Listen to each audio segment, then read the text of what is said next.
নির্যাতিতার অপরাধীদের শাস্তি, ফাঁসি আর মুখ্যমন্ত্রীর পদত্যাগ, ততদিন অবধি আন্দোলন চলবে। গোটা রাজ্যের পাশাপাশি শিলিগুড়িতেও থানা ঘেরাও অভিযানে সামিল হয়েছে বিজেপি। শিলিগুড়ি সাংগঠনিক জেলার 2, 3, 4 ও 5 নম্বর মণ্ডলের পক্ষ থেকে শিলিগুড়ি থানা ঘেরাও করে বিক্ষোভ দেখানো হলো।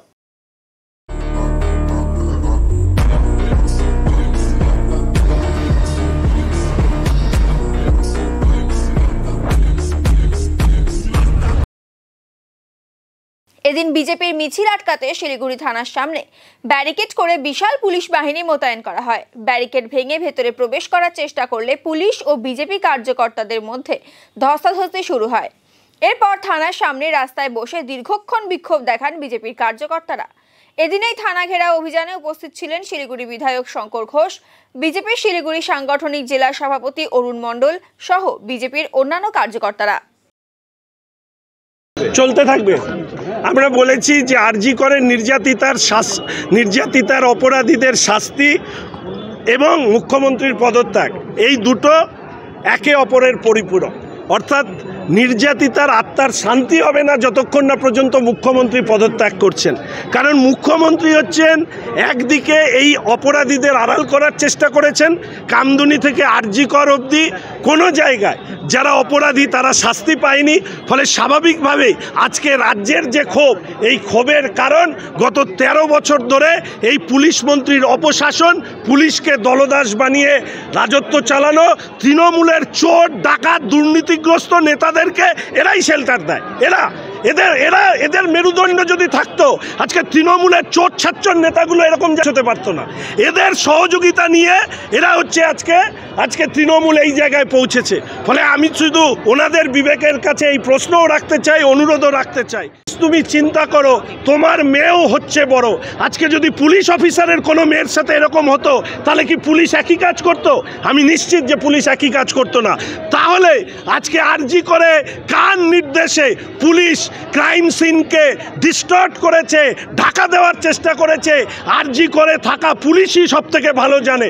ফলে সেই পুলিশরা সামনে আসুক, সিবিআইকে সহযোগিতা করুক। যে উপর মহল থেকে যারা এনাদেরকে নির্দেশ দিয়েছিলেন যে করে হোক ক্রাইম সিনটাকে চেঞ্জ করো, দ্রুত নির্যাতিতার পোস্টমর্টম করো, দ্রুত দাহ করো, শ্মশানে দ্রুত পুড়িয়ে দাও, এরা তো সব করেছে পুলিশ। ফলে পুলিশ জানে কারা এদেরকে ডাইরেকশন দিয়েছে। ফলে তারা নিজেদের বিবেকের তাড়নায় এই পুলিশের বাড়িতে যদি মেয়ে থাকে আর আমি মহিলা পুলিশরা আছে, সেই মহিলা পুলিশদেরকে সামনে কথা বলছি, আপনারা নিজের একজন নারী হিসাবে আপনাদের উচিত যারা ওপর থেকে আপনাদেরকে নির্দেশ দিয়ে এই ঘৃণ্য কাজ করেছে তাদের কথা সিবিআইয়ের সামনে তুলে ধরা। সিবিআই গতকাল সুপ্রিম কোর্টে যেটা বলেছে যে পুরো ক্রাইম সিন সেটাকে ঘুরিয়ে দেওয়া, তথ্য প্রমাণ লোপাট করা, এই কাজে একেবারে যখন থেকে নির্যাতিতার মৃতদেহ প্রথম দেখা এবং তারপরের পুরো সময়টাই হচ্ছে চেষ্টা করা হয়েছে অপরাধের তথ্য প্রমাণ লোপাট করবার জন্য। তো সুপ্রিম কোর্টে সিবিআই বলেছে। ফলে ইন্টেনশন ইজ ভেরি ক্লিয়ার। কোনো প্রভাবশালী ব্যক্তি বা মুখ্যমন্ত্রী নিজে এই পুরো ঘটনায় যারা ক্রাইম করেছে তাদের আড়াল করার চেষ্টা করেছেন। আজকে যে গণবিক্ষোভ দেখছেন তার কারণ এই মুখ্যমন্ত্রী বারবার করে স্মরণ করিয়ে দিই, পার্ক স্ট্রিটে বলেছিলেন ও তো ক্লায়েন্টের সাথে কাস্টমারের গন্ডগোল। কাটোয়াতে বলেছিল ওই মহিলার স্বামী তো কি সিপিএম করে।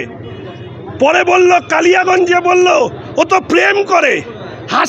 হাসকালিতে বলল ওকে তো থাপ্পড় মারলেও মরে যেতে পারে। এরকম বিকৃত রুচির, বিকৃত মনস্ক একজন মুখ্যমন্ত্রীকে রাজ্যের মানুষ ঘৃণা করে। আমি আগেও বলেছি, আজকেও বলছি, যেদিন ক্ষমতার থেকে যাবেন এই রাজ্যে স্বাধীনতার পরবর্তী আপনার মতো কলঙ্কিত ধিকৃত মুখ্যমন্ত্রী এই রাজ্যে আর কোনোদিন জন্মায়নি, আগামী দিনেও জন্মাবে না, এটা আপনাকে বলে গেলাম। নির্যাতিতার অপরাধীদের শাস্তি, ফাঁসি আর মুখ্যমন্ত্রীর পদত্যাগ, ততদিন অবধি আন্দোলন চলবে।